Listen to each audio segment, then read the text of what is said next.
Hi viewers, அனைவருக்கும் வணக்கம். நாம இன்னைக்கு பார்மசூட்டிக்கல் கெமிஸ்ட்ரியில பார்க்க போற டாபிக் சாப்டர் வந்து error, source and types of error. So எரர்னா என்ன, அதுல என்ன எவ்வளவு கேட்டகரிஸ் இருக்கு, அதனுடைய கிளாசிபிகேஷன், டைப்ஸ், அதனுடைய இம்பார்ட்டன்ஸ், அதனுடைய சோர்சஸ் எல்லாத்தையும் வந்து நாம டீட்டெயில்டா இன்னைக்கு பார்க்க போறோம். ஓகேங்களா? ஸோ எரர்ஸ்னா என்னன்னு பாக்குறதுக்கு முன்னாடி இந்த எரர்ஸ் வந்து எங்க அப்ளை ஆகுது, ஏன் இதை படிக்கணும் அப்படின்னா, இந்த எரர்ஸ் வந்து முக்கியமா வந்து நம்ம அனலிட்டிக்கல் கெமிஸ்ட்ரியில வந்து அப்ளை ஆகுதுங்க. எஸ்பெஷலி என்னது குவாலிட்டி கண்ட்ரோல். குவாலிட்டி கண்ட்ரோல் அப்படின்னா என்ன அப்படின்னா, ஒரு ட்ரக் மேனுஃபேக்சரிங் பண்றதுக்கு முன்னாடி அல்லது ஒரு active pharmaceutical ingredients API manufacture பண்றதுக்கு முன்னாடி, ஓகேங்களா? ஸோ அதனுடைய குவான்டிட்டி அண்ட் குவாலிட்டி, குவான்டிடேட்டிவ்லி எவ்வளவு இருக்கு அண்ட் தென் குவாலிட்டேட்டிவ் அதுல என்ன இருக்கு அப்படிங்கிறத வந்து தரம் பார்க்கறதுக்கு நாம என்ன பண்றோம், அந்த ட்ரக் வந்து குவாலிட்டி கண்ட்ரோல் பண்றோம். ஓகேங்களா? சோ இந்த ரெண்டு qualitative analysis and quantitative analysis பண்ணா மட்டும்தான் அந்த ட்ரக்னுடைய பியூரிட்டி நம்மளால சொல்ல முடியும், அந்த சாம்பிள்ல என்ன ட்ரக் இருக்கு அப்படின்னு சொல்ல முடியும். ஓகேங்களா? இங்க பாருங்க, குவான்டிடேட்டிவ் அனலைசிஸ் அப்படின்னா வாட் உள்ள என்ன இருக்கு, சாம்பிள்ல என்ன இருக்கு, அதாவது அதனுடைய physical properties, boiling point, melting point, அதனுடைய கலர், அதனுடைய சால்யூபிலிட்டி, ஓகேங்களா? சோ அதனுடைய கெமிக்கல் ரியாக்ஷன்ஸ், இது எல்லாமே வந்து இந்த குவாலிட்டேட்டிவ் அனலைசிஸ் ஸ்டடி மூலமா நம்மளால தெரிஞ்சுக்க முடியும். அதே மாதிரி ஐடென்டிஃபிகேஷன் டெஸ்ட், அந்த சாம்பிள்ல வந்து எக்ஸாக்டா என்ன இருக்கு அப்படிங்கறத வந்து நாம தெரிஞ்சுக்க முடியும். Next quantitative analysis. குவான்டிடேட்டிவ் அனலைசிஸ்னா ஹவு மச், நம்ம கொடுத்த சாம்பிள்ல, நம்ம கொடுத்த ஃபார்முலேஷன்ஸ்ல, ஓகேங்களா, அல்லது ஒரு கொடுத்த அன்னோன் சாம்பிள்ல வந்து எவ்வளோ ட்ரக் இருக்கு, ஹவு மச் எவ்வளோ இருக்கு, percentage of purity, estimations of percentage of the drugs. So இதை வந்து நம்ம அசே பண்ணி தான் வந்து percentage purity and how much உள்ள எவ்வளோ இருக்கு. ஃபார் எக்ஸாம்பிள் 500 மில்லிகிராம் ஒரு ட்ரக் கொடுக்குறாங்க அப்படின்னா நம்ம அதை அசே பண்ணி 500க்கு எவ்வளோ இருக்கு, ஸோ பர்சன்டேஜ்ல எவ்வளோ, 100க்கு எவ்வளோ அப்படின்னு அந்த எவ்வளோ அப்படிங்கிறத நாம வந்து எது மூலமா பண்றோம் அப்படின்னா குவான்டிடேட்டிவ் அனலைசிஸ் மூலமா பண்றோம். ஸோ அந்த qualitative analysis and quantitative analysis இதுதான் வந்து ஒரு குவாலிட்டி கண்ட்ரோலுடைய முக்கியமான வேலை. இந்த குவான்டிடேட்டிவ் அனலைசிஸ்ல பாருங்க, நம்ம கெமிக்கல் அசே பண்றோம். கெமிக்கல் அசேனா என்ன, டைட்ரிமெட்ரிக் அனலைசிஸ், அதாவது volumetric analysis, gravimetric analysis and analysis done by some modern instruments like UV, HPLC, இந்த மாதிரி நிறைய டிஃப்ரெண்ட் மாடர்ன் டெக்னிக் இன்ஸ்ட்ருமெண்ட்ஸ் வந்து யூஸ் பண்ணி நாம அதனுடைய குவான்டிடேட்டிவ் வந்து மெஷூர் பண்றோம். ஓகேங்களா? ஸோ இந்த analytical chemistry qualitative and quantitative analysis அப்போ நமக்கு வந்து கிடைக்கிற அந்த ரிப்போர்ட், அந்த கிடைக்கிற டேட்டாஸ், அந்த அனலைசிஸ் பண்ணும்போது நமக்கு இந்த எரர்ஸ் வந்து என்ன ஆகுது, இங்க அந்த எரர்ஸ் அப்படிங்கிற கான்செப்ட் வந்து இங்க யூஸ் ஆகுது. ஓகேங்களா? சோ இப்போ அடுத்தது நெக்ஸ்ட் எரர்ஸ்னா என்னன்னு பார்க்கலாம். சோ எரர்ஸ் வந்து முக்கியமா இந்த குவாலிட்டி கண்ட்ரோல் அனலிட்டிக்கல் கெமிஸ்ட்ரிக்கு வந்து யூஸ் ஆகுது. ஓகேங்களா? சோ எரர்ஸ்னா என்ன, எரர்ஸ்னா நம்ம காமனா என்ன சொல்லுவோம், ஒரு தப்பு, தவறு அப்படின்னு சொல்லுவோம். இங்க மிஸ்டேக் அப்படின்னு சொல்லக்கூடாது, எக்ஸாக்ட் வேர்டு வந்து நம்ம இங்க மிஸ்டேக்னு சொல்லக்கூடாது. இங்க பாருங்க, எரர்ஸ் சிங்கிள் லைன்ல difference between measured value and true value. Okay, so இங்க ஏன் வந்து குவாலிட்டேட்டிவ் அண்ட் குவான்டிடேட்டிவ் அனலைசிஸ்ல இது யூஸ் ஆகுது அப்படின்னா, நம்ம பாருங்க ஒரு அனலைசிஸ் பண்றோம், ஒரு குவான்டிடேட்டிவ் குவாலிட்டேட்டிவ் அனலைசிஸ் பண்ணி நமக்கு ஒரு அவுட்கம் கிடைக்குது. ஓகேங்களா?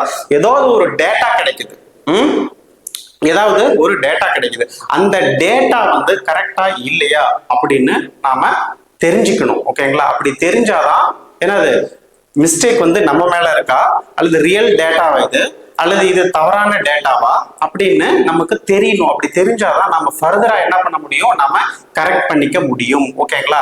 சோ அதுக்கு தான் இந்த எரர் அப்படிங்கிற ஃபேக்டர் வந்து இங்க, எரர் அப்படிங்கிற டேர்ம் வந்து இங்க நமக்கு யூஸ் ஆகுது.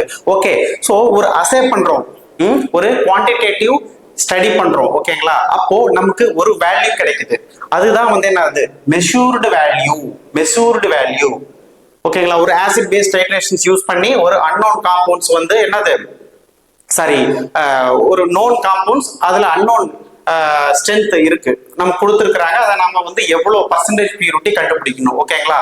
ஸோ அப்போ நம்ம கண்டுபிடிச்சு நமக்கு வர்ற வேல்யூ தான் வந்து measured value or obtained value. ஓகேங்களா? ஆர் எஸ்டிமேட்டட் வேல்யூ நமக்கு எவ்வளவு கிடைக்குது அண்ட் ட்ரூ வேல்யூ. ஓகேங்களா? ஸோ ட்ரூ வேல்யூனா தட் இஸ் ஸ்டாண்டர்ட் வேல்யூ.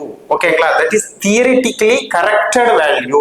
தியரிட்டிக்கலா வேல்யூ. ஃபார் எக்ஸாம்பிள் நமக்கு வந்து 500 மில்லிகிராம் ஒரு ட்ரக் கொடுக்குறாங்க. அப்ப அந்த 500 மில்லிகிராம் தான் வந்து corrected are true R theoretically corrected value, standard value. ஓகேங்களா? பட் நமக்கு ஒரு வேல்யூ கிடைக்குது, அது 490 கிடைக்கலாம் அல்லது 510 கிடைக்கலாம். அதுதான் நமக்கு மெஷூர்ட் ஆர் அப்சர்வ்டு வேல்யூ. ஓகேங்களா? சோ இந்த ரெண்டுக்கும் உள்ள வித்தியாசத்தை தான் நம்ம என்ன சொல்றோம், எரர் அப்படின்னு சொல்றோம். ஏன் வித்தியாசம் வருது? அப்ப எங்கேயோ தப்பு நடக்குது. அந்த தப்பு வந்து நம்ம கேட்டகரைஸ் பண்ணலாம், பார்க்கலாம், ஒன் பை ஒன்னா பார்க்கலாம். ஓகேங்களா? இதுல பாருங்க, இந்த எரரை வந்து ரெண்டு கேட்டகரியா பிரிக்கலாங்க. ஒண்ணு வந்து அப்சல்யூட் எரர், அது சுருக்கமா இங்க பாருங்க EABS, அப்சல்யூட் எரர் அப்படின்னு சொல்லுவோம்.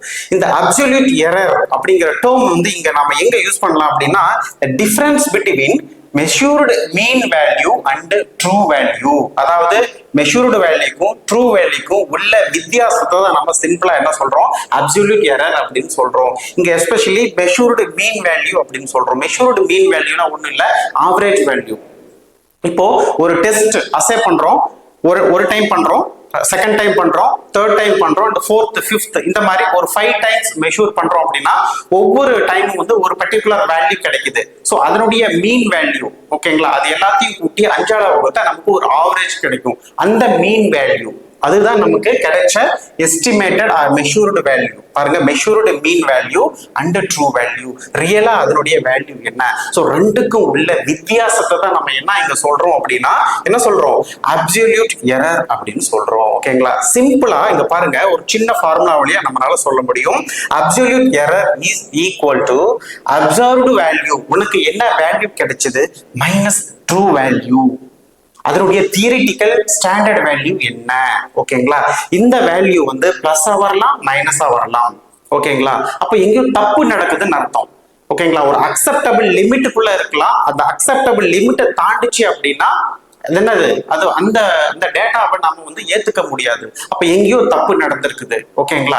சோ அதுதான் என்ன டைப் ஆஃப் எரர், எங்க நடந்திருக்குது, ஏன் நடந்தது அப்படின்ட்டு நாம ஃபைண்ட் அவுட் பண்ணணும். ஃபைண்ட் அவுட் பண்ணாதான் நமக்கு வந்து ஒரு கரெக்ட் வேல்யூ, ஒரு கரெக்ட் அனலைசிஸ் வந்து நம்மளால டேட்டாவை கொடுக்க முடியும். ஓகேங்களா? ஃபார் எக்ஸாம்பிள் ஏ அப்படிங்கிற ட்ரக் நம்ம கையில கொடுத்துட்டாங்க. சோ இங்க பாருங்க, அப்சர்வ்ட் வேல்யூ நமக்கு ஸ்டாண்டர்ட் வேல்யூ வந்து ஒரு 500 மில்லிகிராம் ஒரு டேப்லெட் கையில நமக்கு கொடுத்துட்டாங்க. ஓகேங்களா? பட் நமக்கு கிடைக்குது வந்து என்னது, குவான்டிடேட்டிவ் அனாலிசிஸ் பண்ணி பார்க்கும்போது நமக்கு 497 கிடைக்குது. நமக்கு டேட்டா மில்லிகிராம் வச்சுக்கோங்களேன், 497 மில்லிகிராம் கிடைக்குது. ஸோ அப்ப இதனுடைய அப்சல்யூட் எரர் என்ன அப்படின்னா, இங்க பாருங்க, அப்சல்யூட் எரர் என்னது, 498 observed value minus standard value. என்னது, 498 மைனஸ் 500, அப்போ மைனஸ் 2 மில்லிகிராம் நமக்கு வந்து கிடைக்குது. அப்போ இந்த ட்ரக்னுடைய என்னது அப்சல்யூட் எரர் என்னது, மைனஸ் 2 மில்லிகிராம். ஓகேங்களா? இதை ஃபர்தரா நாம வந்து என்னது ரிலேட்டிவ் எரருக்கு வந்து நம்மளால கன்வெர்ட் பண்ண முடியும். ஸோ ஃபர்ஸ்ட் எரர் வந்து அப்சல்யூட் எரர், ரிலேட்டிவ் எரர் அப்படிங்கிறது ஒன்றும் இல்லைங்க, அந்த அப்சல்யூட் எரர்னுடைய எவ்வளவு எரர் ஆயிருக்குது அப்படின்னு குவான்டிஃபை பண்றதுக்கு தான் நம்ம என்னது ரிலேட்டிவ் எரர் அப்படின்னு சொல்றோம். ஸோ இதுக்கு ஒரு சின்ன ஃபார்முலா இருக்கு, இங்க பாருங்க. ஒரு சில புக்ல வந்து observed mean value minus true value divided by true value கொடுத்திருப்பாங்க. அப்போ அந்த observed true value minus true value சுருக்கமா நம்ம இங்க என்ன கொடுத்திருக்கோம், அப்சல்யூட் எரர் வேல்யூ. இங்க நமக்கு ஒரு வேல்யூ கிடைச்சிருக்கு பாருங்க, இங்க நமக்கு absolute error value minus 2 milligram கிடைச்சிருக்கு. டிவைடட் பை ட்ரூ வேல்யூ என்னது 500 மில்லிகிராம். அப்போ மைனஸ் 2 டிவைடட் பை 500 போட்டீங்கன்னா ஒரு ஆன்சர் கிடைக்கும். அதுதான் relative error. So relative error is equal to என்னது, அப்சல்யூட் எரர் டிவைடட் பை என்னது, absolute error divided by true value, absolute error value divided by true value. ஓகேங்களா? இன்னும் பர்சன்டேஜ் ரிலேட்டிவ் எரர் நமக்கு வேணும் அப்படின்னா இன்ட்டு 100 அப்படின்னு இந்த ஃபார்முலா பக்கத்துல இன்ட்டு 100ன்னு போட்டீங்கன்னா நமக்கு பர்சன்டேஜ் ரிலேட்டிவ் எரர். ஸோ எவ்வளவு பர்சன்டேஜ் நமக்கு இங்க எரர் கிடைச்சிருக்குது அப்படின்னு நம்மளால தெரிஞ்சுக்க முடியும். ஓகேங்களா? ஸோ ஒரு டேட்டா நமக்கு கிடைச்சது, அந்த டேட்டாவில் டிஃபரன்ஸ் வருது. அப்போ அந்த டிஃபரன்ஸையும் ட்ரூ வேல்யூ ஸ்டாண்டர்ட் வேல்யூ வச்சு நம்ம கம்பேர் பண்றோம். அதுதாங்க எரர். ரொம்ப சிம்பிளா சொல்ல போனா. ஓகேங்களா? ஸோ நமக்கு என்ன வேல்யூ கிடைச்சது? Minus true value. That is absolute error. Absolute error value. ஓகேங்களா? இது ரிலேட்டிவ் எரர் வேணும்னா absolute error value divided by என்னது? True value. ஓகேங்களா? இன்னும் பர்சன்டேஜ் வேணும்னா இன்டு 100. ஓகேங்களா? சோ அவ்வளவுதாங்க. நம்ம இந்த எரரை ரெண்டா பிரிக்கலாம், absolute error and relative error. ஓகேங்களா? ஓகே. சோ இது வந்து கேட்டகரி. Next errors classification. இத ரெண்டா கிளாசிஃபை பண்ணலாம். ஃபர்ஸ்ட் எரர் வந்துருச்சு, அதனுடைய அப்சல்யூட் அண்ட் ரிலேட்டிவ் எரர் வந்து நாம எவ்வளவுன்னு கண்டுபிடிச்சிட்டோம். சோ ஏன் வருது, எங்க தப்பு நடந்துச்சு, அப்ப நம்ம அதை ஃபைண்ட் அவுட் பண்ணணுமா இல்லையா? சோ அதை தான் வந்து நம்ம ரெண்டா கிளாசிஃபை பண்றோம். ஒன்னு வந்து டெட்டர்மினேட் ஆர் டெட்டர்மினேட் எரர், இதுக்கு இன்னொரு பேரு சிஸ்டமேட்டிக் எரர், அல்லது இதுக்கு இன்னொரு பேரு கான்ஸ்டன்ட் எரர். ஸோ எப்படி வேணாலும் நமக்கு எம்சிக்யூல கேட்க வாய்ப்பு இருக்கு. ஸோ இது எல்லாமே ஒரே மீனிங், ஒரே டேர்ம் தான், கொஞ்சம் டிஃபரன்ஸ், அவ்வளவுதான். ஓகேங்களா? இந்த நெக்ஸ்ட் வந்து indeterminate error or unintentional error or accidental error or random error. So இந்த மாதிரி ரெண்டா கிளாசிஃபை பண்ணலாம். அதுல ஃபர்ஸ்ட் தான் என்னது? Determinate or systematic or constant error. இந்த எரர் எப்படி வந்துச்சு? சிம்பிளா, this error determinable can be either avoided or corrected. அப்படின்னா என்ன அப்படின்னா, நமக்கு ஒரு எரர் கிடைச்சிருச்சு. ஸோ ஒரு கால்குலேஷன் போட்டோம், ஏதோ சம்திங் டேட்டா வந்து கொஞ்சம் டிஃபரன்ஸ் வருது, ஒரு எரர் வேல்யூ வருது. அப்போ இந்த எரர் வேல்யூ வந்து தெரிஞ்சு வந்ததா தெரியாம வந்ததா, அதுதான் first. Determinate or systematic or constant error. இங்க பாருங்க, திஸ் எரர் டெட்டர்மினபிள். இந்த எரர் எதனால வந்துச்சு அப்படின்னு தெரிஞ்சுக்கலாம். டெட்டர்மைன் பண்ணி ஃபர்தரா வந்து ஸ்டடி பண்ணி என்னது நமக்கு கிடைக்கிற அந்த ரிப்பீட் வேல்யூ வச்சு எதனால வந்துச்சுன்னு தெரிஞ்சுக்கலாம். ஃபர்தரா இந்த எரரை வந்து ஒன்று அவாய்ட் பண்ணலாம் அல்லது வந்து கரெக்ட் பண்ணலாம். ஸோ இதுதான் வந்து டெட்டர்மினேட் எரர். ஓகேங்களா? Error may be constant error, கண்டினியூஸா ஒரு வேல்யூ. ஃபார் எக்ஸாம்பிள், ஒரு வெயிங் மிஷின் வெய் பண்றோம், கேலிபிரேட் பண்ணல, தப்பான வெயிங் மிஷின்ல பண்ணிட்டே இருக்கிறோம். ரிப்பீட்டடா வந்து என்ன கிடைக்கும்? அதே வெயிட் தான் கிடைக்கும். ஓகேங்களா? ஆர் வந்து வால்யூம், ஏதோ ஒரு பிப்பட் எடுக்கிறோம், ஒரு பைப்பட் எடுக்கிறோம், ஒரு அன்காலிபிரேட்டட் பைப்பட் எடுக்கிறோம், ஒரு 1 மைக்ரோ லிட்டர் வால்யூம் மெஷூர் பண்றோம், ஷட் பண்றோம். ஓகேங்களா? அதே கண்டினியூஸா அதே பைப்பட்டை வந்து யூஸ் பண்ணி நாம என்ன பண்ணோம்? ரிப்பீட்டடா எடுத்துட்டு இருக்கிறோம், ரிப்பீட்டடா அதே தப்பான ஆன்சர் தான் வரும். இது கான்ஸ்டன்ட் எரர். ஓகேங்களா? This is a constant error. புரியுதுங்களா? அது நம்ம யூஸ் பண்ற என்னது? அன்காலிபிரேட்டட் ஆர் என்னது ஒரு தப்பான இன்ஸ்ட்ருமெண்ட்டை வந்து நாம யூஸ் பண்ணிட்டு இருக்கிறோம். அதை ஃபர்தரா நம்ம வந்து கொஞ்சம் எவாலுவேட் பண்ணிட்டோம் அப்படின்னா எங்க தப்புன்னு கண்டுபிடிச்சிடலாம். அதனாலதான் இதுக்கு பேர் வந்து டெட்டர்மினேட் எரர். சிஸ்டமேட்டிக்கா நாம உட்கார்ந்து ஸ்டடி பண்ணோம் அப்படின்னா இந்த எரர் எதனால வந்துச்சு அப்படின்னு நம்மளால கண்டுபிடிச்சிட முடியும். அதனாலதான் இதுக்கு பேர் டெட்டர்மினேட் எரர். வி கேன் டெட்டர்மினேட், எங்க தப்பு நடக்குதை நம்மளால தெரிஞ்சுக்க முடியும். ஓகேங்களா? சோ இந்த தப்பு எதனால எங்கெல்லாம் வரலாம், சோ சோர்சஸ் எங்கிருந்தெல்லாம் வரலாம் அப்படின்னா, personal error R operative error. தப்பு நம்ம கையில. ஓகேங்களா? சோ நமக்கு வந்து சரியான ஒரு ட்ரெயின் இல்ல, நம்ம வந்து அந்த மெத்தடாலஜி ஒரு எஸ்ஓபியை வந்து ஃபாலோ பண்றோம் அப்படின்னா அந்த எஸ்ஓபி நம்ம சரியா புரிஞ்சிக்கல. புரியுதுங்களா? அப்போ நாம வந்து அனாலிசிஸ் பண்ணும்போது எங்கேயோ தப்பு பண்ணிட்டோம். அப்ப நம்ம ஃபர்தரா அதை வந்து டெட்டர்மினேட் பண்ணிட முடியும். ஆர் ஆபரேட்டிவ் எரர், ஒரு எஸ்ஓபியை வந்து நாம ஃபாலோ பண்ணும்போது ஆபரேஷன்ஸ்ல எங்கேயோ தப்பாயிருச்சு. ஓகேங்களா? அங்க தப்பு நடக்கலாம். Next instrumental error. நாம வந்து யூஸ் பண்ற instrument, for example HPLC use பண்ணி நாம வந்து ஒரு குவான்டிடேட்டிவ் அனாலிசிஸ் பண்றோம் அப்படின்னா இங்க தப்பு வந்து ஹெச்பிஎல்சில இருக்கலாம். நம்ம யூஸ் பண்ற மொபைல் ஃபேஸ், ஸ்டேஷனரி ஃபேஸ், அங்க ஏதாவது தப்பு நடந்திருக்கலாம். ஓகேங்களா? So that is instrumental error. Next chemical errors. நாம ஒரு அனாலிசிஸ் பண்றதுக்கு நிறைய கெமிக்கல்ஸ் ரியேஜன்ட்ஸ் வந்து யூஸ் பண்றோம். ஓகேங்களா?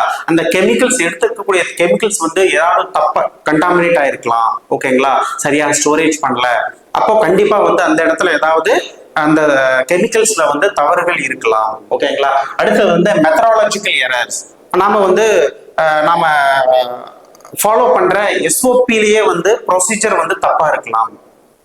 நம்ம ஃபாலோ பண்ற எஸ்ஓபி ப்ரொசீஜர் வந்து தப்பா இருக்கலாம். ஓகேங்களா? அப்போ நம்ம இதை வந்து எங்க தப்பு நடக்குது அப்படின்னு ஃபர்தரா எவாலுவேட் பண்ணா ஃபர்தரா டிட்டர்மைன் பண்ணிடலாம். ஓகேங்களா? சோ இதை வந்து நம்ம எப்படி குவான்டிஃபை பண்ணலாம், எப்படி நம்ம இதை அளவீடு பண்ணலாம் அப்படின்னா it can quantify by measure of accuracy. அக்யூரசினா என்ன, ப்ரிசிஷன்ஸ்னா என்ன அப்படின்னு நம்ம நெக்ஸ்ட் லேட்டரா பார்க்கலாம். சோ அது வரைக்கும் இங்க சும்மா ஜஸ்ட் உங்க மைண்ட்ல வச்சுக்கோங்க. இட் கேன் குவான்டிஃபைடு பை என்னது, மெஷூர் ஆஃப் அக்யூரசி. அக்யூரசினா ஒண்ணும் இல்ல, என்னது அக்யூரசி வந்து நாம எப்படி மெஷூர் பண்ண முடியும் அப்படின்னா நமக்கு ஒரு டேட்டா கிடைக்கும் இல்ல, என்னது absolute error and relative error. இந்த டேட்டாவை வச்சு நம்மளால கண்டுபிடிச்சிட முடியும். அதுதான் நம்ம என்ன சொல்றோம், அக்யூரசி அப்படிங்கிற டேர்ம் வந்து சொல்றோம். இப்போ அக்யூரசி வந்து எதை சார்ந்தது, அப்சல்யூட் எரர், எரரை சார்ந்தது. அப்சல்யூட் எரர் அண்ட் ரிலேட்டிவ் எரரை வந்து சார்ந்தது. ஓகேங்களா? சோ அப்போ நமக்கு absolute error value and then relative percentage error value வச்சு நாம வந்து டெட்டர்மினேட் பண்ணிட முடியும் எங்க தப்பு நடந்திருக்கு அப்படின்ட்டு. சோ ரொம்ப முக்கியமான பாயிண்ட்ஸ் நோட் பண்ணிக்கோங்க. இந்த டெட்டர்மினேட் error we can quantified by the என்னது measure of accuracy. It's nothing but absolute error. Find out of absolute error and find out of என்னது relative error. ஓகேங்களா? so this is something about determinate or systematic or constant error. next classifications errorல வந்து indeterminate or random or accidental or unintentional error. பேர்லயே இருக்குங்க, எப்படி நடந்துச்சுன்னே தெரியல, data தப்பா வருது. Unintentional, தெரியாம ஏதோ நடந்துருச்சு, ஆக்சிடென்டா ஏதோ நடந்துருச்சு, ஃபர்தரா ஃபைண்ட் அவுட் பண்ணி பார்க்கணும் எங்க தப்பு நடக்குதுன்னே தெரியல. இதுதாங்க என்னது indeterminate error, unintentionally or accidentally error. But அங்க பாருங்க, சேம் அனலிஸ்ட் சிமிலர் கண்டிஷன், அதே என்விரான்மெண்டல் கண்டிஷன், சேம் அனலிஸ்ட் ரிப்பீட்டடா பண்ணிட்டு இருக்காரு. ஆனா தப்பு எங்க நடக்குதுன்னு கண்டே பிடிக்க முடியல. அந்த தப்பு வந்து ஆக்சிடென்டா ஏதாவது நடந்திருக்கலாம், ஆனா இந்த தப்பு தான் நடந்திருக்கும் அப்படின்னு நம்மளால யூகிக்க முடியாது. ஓகேங்களா? அதனாலதான் இது வந்து என்ன சொல்றோம், indeterminate or accidental or unintentional error. தவறா என்னது, தவறு வந்து தெரியாம நடந்திருக்கு, ஆனா எங்க தவறு நடந்துச்சு நம்மளால கண்டுபிடிக்க முடியாது. ஓகேங்களா? Same analyst, similar condition, but small difference இருக்கு. ஏன் டிஃபரன்ஸ் இருக்கு தெரியல, கண்டுபிடிக்க முடியல. இங்க பாருங்க, it can't predicted and it can't determinate but it can somewhat improve. ஃபர்தரா வந்து ரிப்பீட் பண்ணிட்டே இருக்கணும். அந்த ஃபர்தரா வந்து ஒரு அசைவை வந்து ரிப்பீட் பண்ணிட்டே இருக்கணும். ஸோ ரிப்பீட் பண்ணோம் அப்படின்னா ஓரளவுக்கு நம்மளால வந்து என்ன பண்ண முடியும், இம்ப்ரூவ் பண்ண முடியும். அண்டு கேர்ஃபுல்லா ஒர்க் பண்ணா இந்த இன்டெட்டர்மினேட் எரரை வந்து அவாய்ட் பண்ணலாம். ஓகேங்களா? ஃபர்ஸ்ட் தப்பு எங்க நடக்குதுன்னு தெரிஞ்சாதாங்க அதை வந்து அவாய்ட் பண்ண முடியும். பட் இதுல வந்து தப்பு எங்க நடந்திருக்குன்னே தெரியல. அப்போ தப்பு நடக்காம இருக்க என்ன பண்ணணும், ரொம்ப கேர்ஃபுல்லா ஒர்க் பண்ணணும். அப்போ கேர்ஃபுல்லா ஒர்க் பண்ணா நம்ம வந்து இந்த டைப் ஆஃப் எரர்ல இருந்து நம்மளால எஸ்கேப் ஆக முடியும். ஓகேங்களா? ஸோ இந்த டைப் ஆஃப் எரர் தான் அப்படின்னு நம்ம இது எப்படி மெஷூர் பண்ணலாம் அப்படின்னா it can quantified by measure of precision. So நான் ஃபர்ஸ்ட் என்ன சொன்னேன், அக்யூரசி அப்படின்னு சொன்னேன். அக்யூரசி எதை சார்ந்தது, அப்சல்யூட் எரர் டேட்டா வச்சு நம்ம அக்யூரசி சொல்லிட முடியும். நெக்ஸ்ட் வந்து ப்ரிசிஷன், அதாவது standard deviation or relative standard deviation. இந்த டேட்டாவை வச்சு நாம இந்த indeterminate or random or accidental error வந்து நம்மளால மெஷூர் பண்ணிட முடியும். ஓகேங்களா? மெஷூர் பண்ணிட முடியும். ரொம்ப கேர்ஃபுல்லா ஒர்க் பண்ணா இந்த ஆக்சிடென்டல் எரரை வந்து நம்மளால வந்து மினிமைஸ் பண்ண முடியும். ஓகேங்களா? So this is it's very very important concept. It can quantified by measure of என்னது precision. It's nothing but it's standard deviation or relative standard deviation. ஓகேங்களா? ஸோ ரெண்டு கிளாசிபிகேஷன்ஸ் பார்த்தாச்சு. டெட்டர்மினேட் எரர்னா என்ன, இன்டெட்டர்மினேட் எரர்னா என்னன்னு பார்த்தாச்சு. Next source of error. இந்த எரர் எங்கெல்லாம் நடக்கலாம், ஏன் வருது எரர், ஃபர்ஸ்ட் எங்க பிரச்சனை. ஸோ ஃபர்ஸ்ட் என்ன டைப் ஆஃப் எரர்னு பார்த்தாச்சு, அதை குவான்டிஃபையும் பண்ணியாச்சு. ஸோ அதுல ஃபர்ஸ்ட் எரர் ஏன் நடக்குது, சோர்ஸ் ஆஃப் எரர் எங்கிருந்து பிரச்சனை ஆரம்பிக்குது அப்படின்னா sample preparations or sampling techniques. So நம்ம சாம்பிள் ப்ரிப்பேர் பண்ணும்போது சரியா வந்து ப்ரிப்பேர் பண்ணல. ஒரு டெஸ்ட் சாம்பிள் நம்ம கையில கொடுத்துட்றாங்க, ஒரு ஸ்டாண்டர்டும் நம்ம கையில கொடுத்துட்றாங்க. அது ஒரு பர்டிகுலர் ரேஜன்ஸ் எல்லாம் ஆட் பண்ணி ஒரு அக்கோஸோ ஒரு நான் அக்கோஸ் சால்வெண்டோ ஏதோ போட்டு நாம சாம்பிள் ஃபர்ஸ்ட் ஒரு ஸ்டாக் சொல்யூஷன் ப்ரிப்பேர் பண்றீங்கன்னு வச்சுக்கோங்களேன். ஒரு ஸ்டாக் சொல்யூஷன் ஃபார் எக்ஸாம்பிள், இப்போ ஸ்டாக் சொல்யூஷன் ப்ரிப்பேர் பண்ணதுல தப்பு, அதே சமயம் வந்து சாம்பிள் ப்ரிப்பேர் பண்ணிட்டோம், அதை சாம்பிளிங் வந்து நம்ம அளவு கரெக்டா எடுக்கிறோமா, ஸோ அந்த இடத்துல இந்த தப்பு நடக்கலாம். ஓகேங்களா? Sample preparations or sampling error by analyst, இது காமன். ஸோ நாம வந்து கரெக்டா பண்ணிட்டு இருக்கிறோம், எங்கேயோ ஒரு தப்பு நடந்துருச்சு, அப்போ தப்பு வந்து அனலிஸ்ட் நம்ம மேல, ஹியூமன் மேல. ஓகேங்களா? அப்போ தப்பு வந்து நம்ம மேல கூட இருக்கலாம். நெக்ஸ்ட் வந்து கேலிபிரேஷன்ஸ் எரர். கேலிபிரேஷன் எரர், ஒரு கேலிபிரேஷன்ஸ் வந்து ஒவ்வொரு இன்ஸ்ட்ருமெண்ட்டுக்கு ஒரு பர்டிகுலர் டேஸ் தந்திருப்பாங்க, அந்த டேஸ்க்கு அப்புறம் நாம வந்து அந்த இன்ஸ்ட்ருமெண்ட்டை வந்து கேலிபர் பண்ணணும், அளவீட வந்து சமநிலைப்படுத்தணும். ஓகேங்களா? அப்போ கேலிபரே பண்ணல, ஈவன் ஒரு வெயிங் மிஷினை கேலிபர் பண்ணலாம் கூட, அல்லது ஈவன் ஒரு பைப்பெட்டை கேலிபரேட் பண்ணலாம் கூட, அங்க வந்து தப்பு கண்டிப்பாக நடக்கும். எரர் டேட்டா டெஃபினட்டா வந்து அவுட்புட் டேட்டா வந்து தப்பாக நடக்க வாய்ப்பு இருக்கு. ஓகேங்களா? ஸோ அப்போ it's calibration error. Next equipment error, ஏதாவது சம் டெக்னிக்கல் இஷ்யூஸ், ஏதாவது ஒரு some settings issues in equipments. நாம வந்து செட்டிங்ஸ் ஒரு ஒரு ஒரு அளவு கொடுக்குறோம், அதுல வந்து ஒரு ஏதாவது ஒரு ஃபேக்டர்ஸ் வந்து கொடுக்குறோம் உள்ள. ஓகேங்களா? அல்லது வந்து ஒரு சர்க்யூட் ப்ராப்ளம் இருக்கு, அல்லது வந்து ஒரு டிஸ்பிளேல ஏதாவது ஒரு ப்ராப்ளம் இருக்கு, அதாவது ஏதாவது ரீடிங்ல ஏதாவது ப்ராப்ளம் இருக்கு. ஸோ இந்த மாதிரி எக்யூப்மெண்ட் சார்ந்தது, அந்த இன்ஸ்ட்ருமெண்ட் சார்ந்த பிரச்சனை வந்தா கூட அந்த இடத்துல வந்து எரர் நடக்க வாய்ப்புகள் இருக்கு. நெக்ஸ்ட் கால்குலேஷன் எரர், எல்லாமே பக்காவா இருக்கும், டேட்டாவும் எடுத்துட்டோம், அதை ஃபைனலா என்னது ஃபைனல் டேட்டாவுக்கு மாத்துறதுக்கு நம்ம கால்குலேஷன் போடணும், அங்க ஏதாவது ஒரு தப்பு, ஏதாவது ஒரு சிக்னிஃபிகண்ட் நம்பர்ல ஏதாவது ஒரு மாத்தி போட்டு ஜீரோவுக்கு பதிலாக வேற ஏதாவது நம்பரை கொடுத்து, அல்லது நம்பருக்கு பதிலாக வேற ஏதாவது தேவையில்லாம டெசிமலுக்கு அப்புறம் ஒரு ஜீரோவை கொடுத்து ஏதாவது ஒன்று மாத்தி கடைசியில தப்பு கொண்டாந்துருவோம். ஸோ அங்க கூட தப்பு நடக்கலாம். ஓகேங்களா? இந்த நெக்ஸ்ட் மெத்தடாலஜி எரர். ஸோ ஒவ்வொரு அசைக்கும் ஒரு பர்டிகுலர் எஸ்ஓபி ப்ரொசீஜர் இருக்கு. ஓகேங்களா?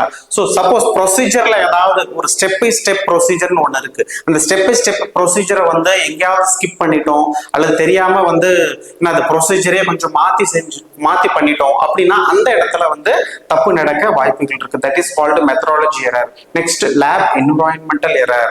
ஓகேங்களா? Same analyst, same instrument, same reagents. ஓகேங்களா? ஒரு சவுத் இந்தியால பண்றீங்க அப்படின்னா ஒரு சின்ன எரர் கிடைக்கும், அதே same analyst, same region, same instrument, north India ஒரு வெதர் கண்டிஷன் இருக்கு, அங்க போய் ஒரு அந்த அனலிஸ்ட் ஸ்டடி அனலிட்டிக்கல் ஸ்டடி பண்ணி பார்த்தீங்க அப்படின்னா அங்க கொஞ்சம் ஒரு டிஃபர் வேல்யூ வந்து இருக்கும். ஓகேங்களா? ஸோ அந்த லேபரட்டரியினுடைய என்வரான்மெண்டல் கண்டிஷன்ஸ் பொறுத்து அங்க வந்து எரர்ஸ் நடக்க வாய்ப்புகள் இருக்கு. ஓகேங்களா? அதே மாதிரி improper storage and handling of chemicals. So நாம ஒரு ட்ரக்கை வந்து அனலிசிஸ் பண்றதுக்கு அதுக்கு தேவையான ரேஜன்ஸ் வந்து நம்ம ஃபர்ஸ்ட் கலெக்ட் பண்றோம். ஒன்ஸ் கலெக்ட் பண்ணிட்டோம் அப்படின்னா அந்த ரேஜன்ஸ் எல்லாமே கரெக்டா இருக்கா, அந்த கெமிக்கல்ஸ் எல்லாம் கரெக்டா இருக்கா, அந்த ஏபிஐ ஒன்று அனலைஸ் பண்ண போறோம்னா ஏபிஐ வந்து கரெக்டா ஸ்டோர் பண்ணியிருக்கிறாங்களா, ஏதாவது வெட்டிங் ஹைக்ரோஸ்கோபிக் ஏதாவது நடந்திருக்கா, அதனுடைய பிசிக்கல் நேச்சர் ஏதாவது இருக்கா, அதனுடைய கெமிக்கல்ல ஏதாவது பிரச்சனை நடந்திருக்கா, கலர் ஏதாவது மாறி இருக்கா அப்படின்னு நம்ம பார்க்கணும். ஸோ அங்க பார்க்க தவறிட்டோம், அப்போ கெமிக்கல்ஸ்ல ஏதோ பிரச்சனை. அப்போ ஏன் பிரச்சனை நடந்துச்சு?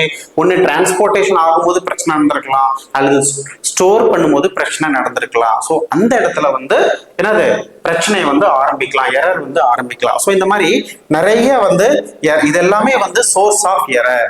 ஓகேங்களா?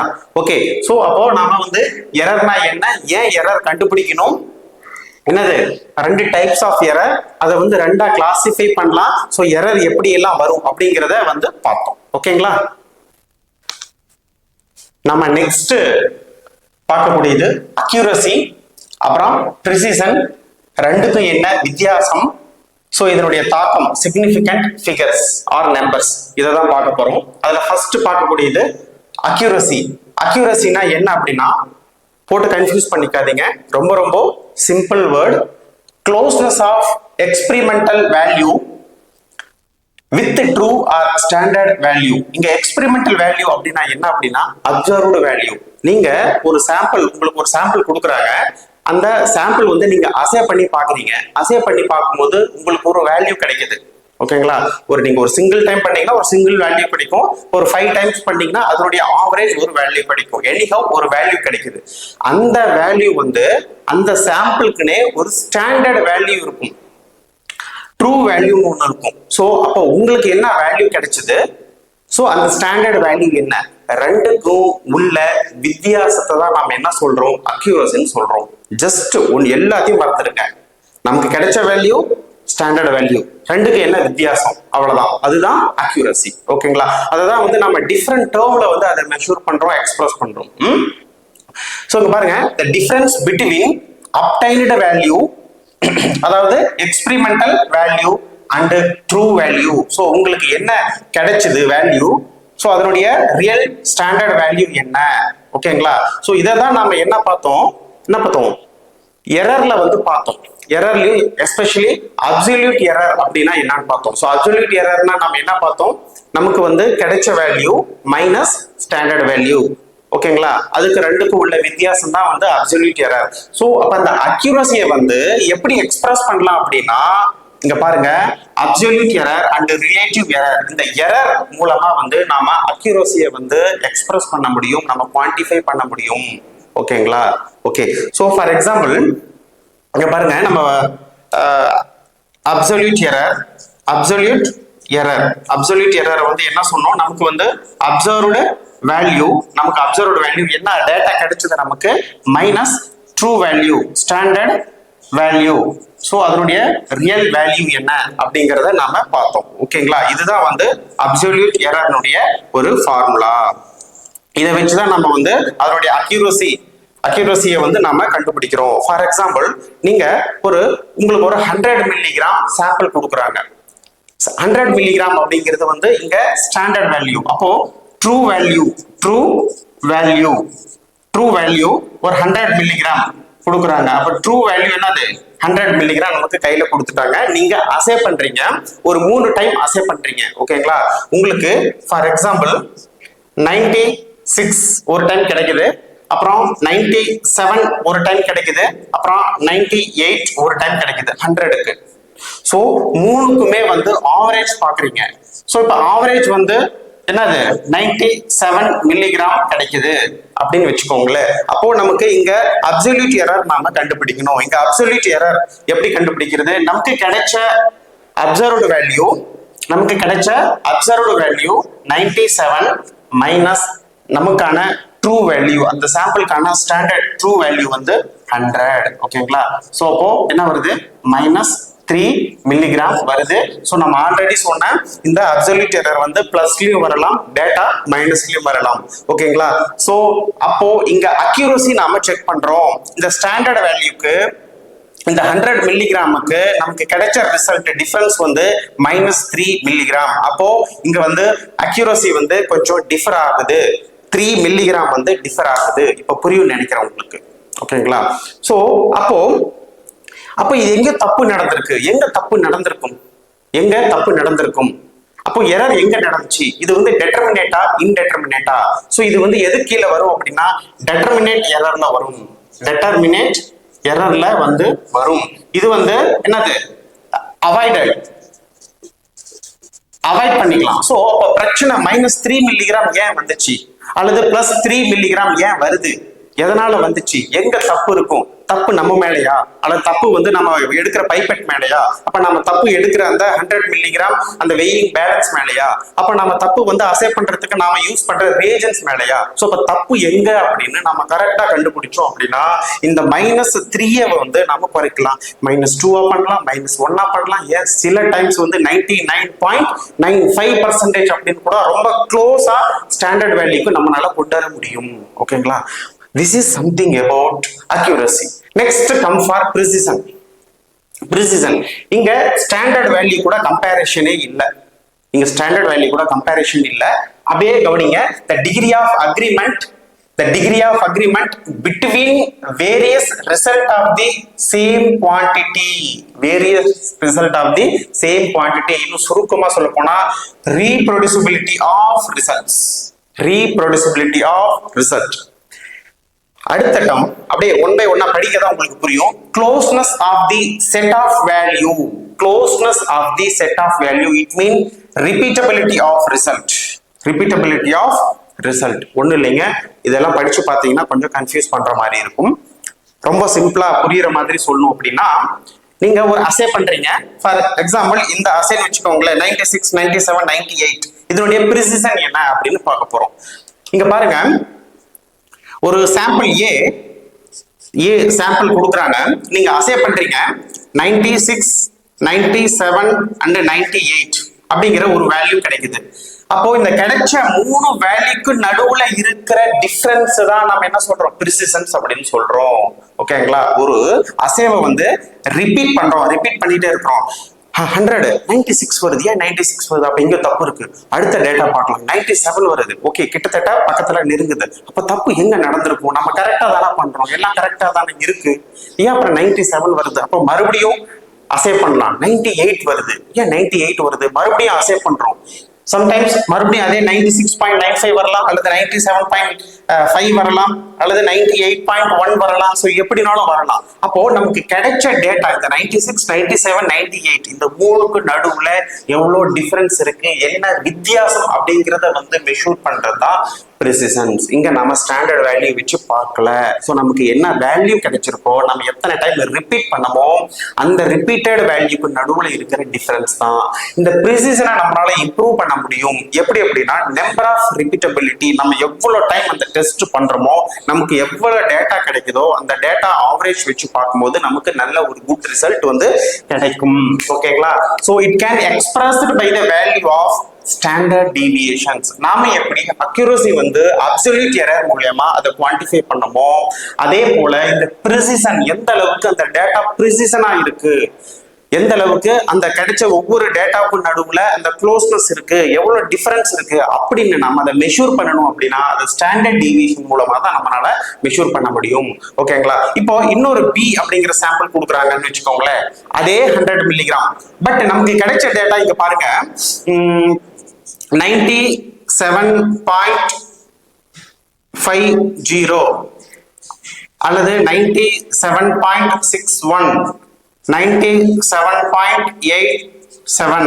ஸோ ரெண்டுக்கும் வித்தியாசம் உங்களால நல்லா புரிஞ்சிக்க முடியும். இங்க பாருங்க, ஏ அப்படிங்கிற சாம்பிள் 96 கிடைக்குது, அதை விட்டா டக்குன்னு 97 போகுது, அதை விட்டா டக்குன்னு 98 போகுது. ஆனா பி அப்படிங்கிற சாம்பிள் நாம வந்து அசை பண்ணி பார்க்கும்போது எல்லாமே 97ல தான் வருது. அந்த பாயிண்ட் டெசிபிளுக்கு அப்புறம் தான் சின்ன சின்ன நம்பர் மாறுது. அப்போ ஏ கூட கம்பேர் பண்ணும்போது பிக்கு கிடைக்கிற டேட்டாஸ், ரிப்பீட்டபிலிட்டி டேட்டாஸ் வந்து டிஃபரன்ஸ் ரொம்ப கம்மியா இருக்கு. அப்போ ப்ரிசிஷன்ஸ் வந்து சூப்பரா இருக்கு. ஓகேங்களா? அப்போ வந்து நமக்கு இங்க நல்ல டேட்டாஸ் வந்து கிடைச்சிருக்கு. ஸோ இந்த டிஃபரன்ஸை வந்து நம்ம எப்படி மெஷூர் பண்றதுன்னா, எப்படி மெஷூர் பண்றது? ஸ்டாண்டர்ட் டீவியேஷன்ஸ் மூலமா நாம வந்து மெஷூர் பண்றோம். இங்க பாருங்க, higher degree of precisions it to increase the chances of obtaining true value. So நமக்கு எந்த அளவுக்கு அந்த ப்ரிசிஷன் டிகிரி வந்து அதிகமா வருதோ அந்த அளவுக்கு நமக்கு ட்ரூ வேல்யூ வந்து நல்ல சூப்பரா கிடைக்கும். ஓகேங்களா? அப்போ ப்ரிசிஷன் பக்காவா இருக்கணும். அப்ப நமக்கு கிடைக்கக்கூடிய ஒவ்வொரு அசை டேட்டாவுக்கும் நடுவுல டிஃபரன்ஸ் வந்து ரொம்ப ரொம்ப கம்மியா இருக்கணும். அப்படி ரொம்ப ரொம்ப கம்மியா இருந்தாதான் நம்ம பண்றது வந்து கரெக்டா இருக்குன்னு அர்த்தம். இங்க வந்து நிறைய வித்தியாசம் வருது அப்படின்னா இது வந்து எதனால நடக்குது, எங்க தப்பு நடக்குது, இது வந்து எது கீழே வரும்? ஆக்சிடென்டல் எரர் கீழே வரும், இன்டெட்டர்மினேட் எரர் கீழே வரும், இன்டெட்டர்மினேட் எரர் கீழே வரும், ஆர் ஆக்சிடென்டல் எரர் கீழே வரும். ஓகேங்களா?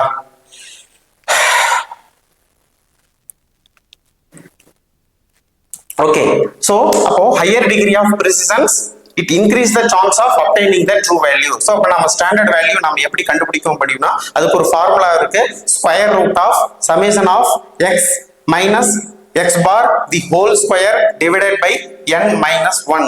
இங்க பாருங்க, x அப்படிங்கிறது வந்து நாம இங்க நமக்கு ஒரு டிஃபரன்ஸ் டேட்டா கிடைக்குது, அந்த டேட்டாஸுடைய ஆவரேஜ் வேல்யூ, மீன் வேல்யூ எடுத்துக்கிறோம். ஓகேங்களா? x அப்படிங்கிறது நமக்கு கிடைச்ச அந்த டேட்டாவுடைய நமக்கு கிடைச்ச அப்சர்வ்டு வேல்யூனுடைய மீன் வேல்யூ. n அப்படிங்கிறது நாம எத்தனை டைம் வந்து ரிப்பீட் பண்ணோம். ஃபார் எக்ஸாம்பிள் இங்க 3 டைம் ரிப்பீட் பண்ணிருக்கிறோம், இங்க வந்து நம்பர் 3. அப்போ நமக்கு இதனுடைய ஆவரேஜ் தான் நம்ம இங்க x எடுத்துக்கிறோம். சோ இதுல இருந்து நமக்கு ஒரு ரிசல்ட் கிடைக்குது, ஸ்டாண்டர்ட் டீவியேஷன்ஸ் கிடைக்குது. அப்போ ஒவ்வொரு டேட்டாவுக்கு நடுவுல டீவியேஷன் அதிகமா இருக்க கூடாது, டிஃபரன்ஸ் அதிகமா இருக்க கூடாது. அப்படி இருக்குது, நிறைய டிஃபரன்ஸ் இருக்கு அப்படின்னா அது வந்து ப்ரிசிஷன்ஸ் அப்போ கம்மியா இருக்கு, அப்போ ட்ரூ வேல்யூக்கு பக்கத்துல வரல, அப்ப எங்கேயோ பிரச்சனை நடக்குது. திஸ் இஸ் சம்திங் மேபி என்னது ஆக்சிடென்டல் எரரா இருக்கலாம். ஓகேங்களா? இப்போ புரியும் நினைக்கிறேன். This is something about precisions. ஓகேவா? the next significant figures or significant numbers. நமக்கு ஒரு டேட்டா கிடைக்குது, அந்த டேட்டாவில் ரியல் டிஜிட் என்ன, அதுல எத்தனை சிக்னிபிகண்ட் நம்பர் இருக்கு, இப்போ நம்ம அசே பண்றோம், கால்குலேஷன் எல்லாம் போட்டுறோம், கால்குலேட்டர்ல ஃபைனலா வேல்யூ 100க்கு என்ன கிடைக்குதுன்னா 97.012, 97.234 and then 97 என்னது 5067. ஸோ இந்த மாதிரி நிறைய ஒரு டேட்டாஸ் வந்து கிடைக்குது. அப்போ அதுல நமக்கு அந்த கால்குலேட்டர்ல கிடைச்ச அந்த ஃபைனல் டேட்டாவை அதுல எத்தனை டிஜிட் ரியல் வேல்யூ வந்து இருக்கு, எத்தனை டிஜிட் வந்து சிக்னிஃபிகண்ட் நம்பரா சிக்னிஃபிகண்ட் ஃபிகரா இங்க இருக்கு அப்படிங்கிறது பார்த்துட்டா இங்க நமக்கு ப்ரிசிஷன்ஸ் வந்து கரெக்டா இருக்கும். ஓகேங்களா? ப்ரிசிஷன்ஸ் மெஷூர் பண்ணணும் அப்படின்னா ஒவ்வொரு டேட்டாக்கும் நடுவுல வந்து நாம ப்ரிசிஷன் டிஃபரன்ஸ் வந்து பார்க்கணும். அப்போ நமக்கு கிடைச்ச டேட்டால வந்து சிக்னிஃபிகண்ட் நம்பர் எவ்வளவு இருக்குன்னு பார்க்கணும். இங்க பாருங்க, the number of significant figures is the number of digit which are necessary to express the result. So அதுல நமக்கு ஒரு 10 டிஜிட், ஒரு டெசிமல் இருக்கலாம், டாட் அப்படின்னு அந்த டாட் வைக்கிறது தான் டெசிமல். ஓகேங்களா? அந்த டெசிமலுக்கு அப்புறம் எத்தனை நம்பர் வருது, டெசிமலுக்கு முன்னாடி எத்தனை நம்பர் வருது, இதுல ரியல் வேல்யூ என்ன, இதுல ரியல் டிஜிட் என்ன அப்படின்னு நமக்கு தெரிஞ்சா மட்டும்தான் அங்க வந்து ப்ரிசிஷன்ஸ் வந்து கரெக்டா இருக்கும். ஸோ அதுதான் வந்து number of significant figure is the number of digit which are necessary to express result for precision measurement. ஓகேங்களா? ஸோ இதுக்கு ஒரு ரூல்ஸ் இருக்கு.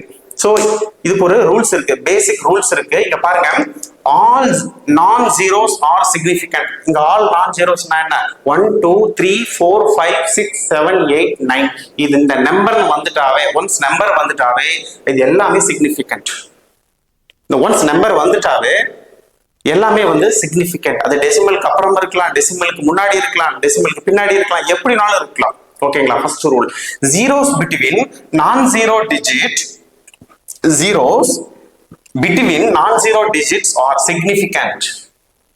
For example, இங்க பாருங்க, zero between non-digit zero. இங்க பாருங்க 4, last 4 நடுவுல 0 இருக்கு.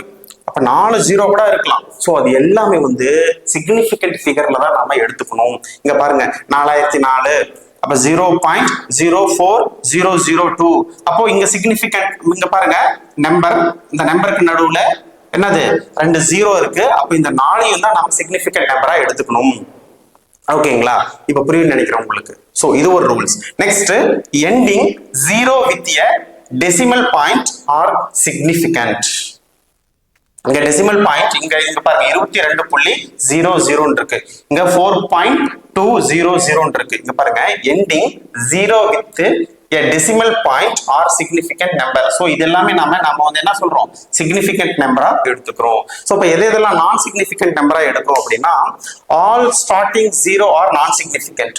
ஒன்ஸ் 0 ஓட ஸ்டார்ட் ஆயிடுச்சு அப்படின்னா அந்த எத்தனை 0 வந்தாலும் அது வந்து எதுல வரும், நான் சிக்னிஃபிகண்ட்ல வந்துரும். ஓகேங்களா? சோ இது வந்து ஒரு பேசிக்ஸ் தான். ஆல்ரெடி நாம 10th 12th 11th 12th இருந்து வால்யூமெட்ரிக் டைட்டோமெட்ரிக் அனாலிசிஸ் படிச்சுட்டு தான் வரோம். ஸோ நம்ம ஒன்ஸ் டேட்டாவை பார்த்துட்டோம் அப்படின்னாவே இதுல எத்தனை சிக்னிஃபிகண்ட் ஃபிகர் இருக்கு, இதுல எத்தனை நான் சிக்னிஃபிகண்ட் ஃபிகர் இருக்கு அப்படின்னு நம்மளால சொல்லிட முடியும். ஸோ நம்ம இதுல இருந்து ரியல் வேல்யூ என்னவோ எடுத்துக்கணும் அப்படின்னு நம்மளால சொல்லிட முடியும். ஓகேங்களா? இங்க பாருங்க, நான் சிக்னிஃபிகண்ட்ல ஆல் ஸ்டார்டிங் ஜீரோஸ் ஆர் நான் சிக்னிஃபிகண்ட். இங்க பாருங்க 0வோட ஸ்டார்ட் ஆகுது, இது எல்லாமே நான் சிக்னிஃபிகண்ட். ஓகேங்களா? ஓகே, ஸோ இங்க ஒரு சின்ன எக்ஸாம்பிள், இந்த 14.30 இதுல வந்து இங்க பாருங்க பாயிண்ட்க்கு அப்புறம் நம்பர் வருது. சோ அப்ப ஒன்ஸ் இந்த டெசிமலுக்கு அப்புறம் 0 வந்தாலும் அதை நாம கவுண்ட் பண்ணிக்கணும். இங்க பாருங்க, ending 0 with a decimal point, பாயிண்ட்க்கு அப்புறம் 0 வந்தாலும் நம்ம சிக்னிஃபிகண்ட் நம்பரா நம்ம கவுண்ட் பண்ணிக்கணும். அப்போ 14.30னா இங்க சிக்னிஃபிகண்ட் நம்பர் 4. இங்க பாருங்க 04 0ல இருந்து ஸ்டார்ட் ஆகுது. ஒன்ஸ் 0வோட ஸ்டார்ட் ஆயிடுச்சுன்னா அதை எடுத்துடணும். அப்ப சிக்னிஃபிகண்ட் நம்பர் எங்க என்ன, 4 மட்டும் தான். அப்போ 1 தான் சிக்னிஃபிகண்ட் நம்பர். இப்ப 0.0005 0வோட ஸ்டார்ட் ஆயிடுச்சு, 0வோட ஸ்டார்ட் ஆயிடுச்சு. அப்ப இங்க சிக்னிஃபிகண்ட் நம்பர் வந்து எவ்வளவு, இந்த 5 தான், 1 தான் சிக்னிஃபிகண்ட் நம்பர். 45.67 இங்க 0வே வரல. சோ இப்ப நம்ம எல்லாத்தையுமே சிக்னிஃபிகண்ட் நம்பரா எடுத்துக்கணும். நெக்ஸ்ட் என்னது 601.705 601.705 பாயிண்ட்க்கு அப்புறம் நாம நம்பர்ல தான் சொல்லணும். இங்க 601.705 சொல்லக்கூடாது, 601.705 அப்படின்னு தான் நாம சொல்லணும். ஓகேங்களா? அப்போ இங்க இருக்கிற எல்லாமே வந்து சிக்னிஃபிகண்ட் நம்பர். அப்போ நம்பர் வந்து 6. ஓகேங்களா? 24,000 24 000. அப்போ இதுல சிக்னிபிகன்ட் நம்பர் வந்து என்ன, அது டெசிமலே வரல, பட் இதுல ரியல் நம்பர் என்னது, நான் ஜீரோ நம்பரை தான் நாம எடுத்துக்கணும், 2 4 தான் எடுத்துக்கணும். அப்போ சிக்னிபிகன்ட் நம்பர் 2. ஓகேங்களா? அப்போ 4.2000. அப்ப டெசிமலுக்கு அப்புறம் எவ்வளவு ஜீரோ வந்தாலும் நாம எடுத்துக்கலாம். அப்போ 1 2 3 4 5. அப்ப இங்க சிக்னிபிகன்ட் நம்பர் வந்து 5. ஓகேங்களா? சோ இப்போ சிக்னிபிகன்ட் நம்பர் உங்களுக்கு அப்படின்னா என்ன, இது எப்படி வந்து நாம சிக்னிபிகன்ட் டிஜிட் நம்பர் ஆஃப் டிஜிட்டை வந்து எடுத்துக்கிறது அப்படின்னு இப்போ உங்களுக்கு ஒரு ஐடியா கிடைச்சிருக்கும். ஓகே ஃப்ரெண்ட்ஸ், நாம இன்னைக்கு கிளாஸ்ல எரர்னா என்ன, டைப்ஸ் ஆஃப் எரர், அதனுடைய கேட்டகரி, ஓகேங்களா, அதுல என்னென்ன டேர்ம்ஸ் வருது, அக்யூரசி என்ன, ப்ரிசிஷன் என்ன, significant number, absolute error, relative error, so இது எல்லாத்தையும் வந்து டீட்டெயில்டா பார்த்தோம். இது ஒரு முக்கியமான சாப்டர், கொஞ்சம் தியரிட்டிக்கல் சாப்டர், கொஞ்சம் கன்ஃபியூஸ் பண்ணக்கூடிய சாப்டர். ஸோ நம்ம வீடியோவை முழுசா பார்த்தீங்கன்னா உங்களுக்கு ஒரு கிளியர் ஐடியா கிடைக்கும். தேங்க்யூ.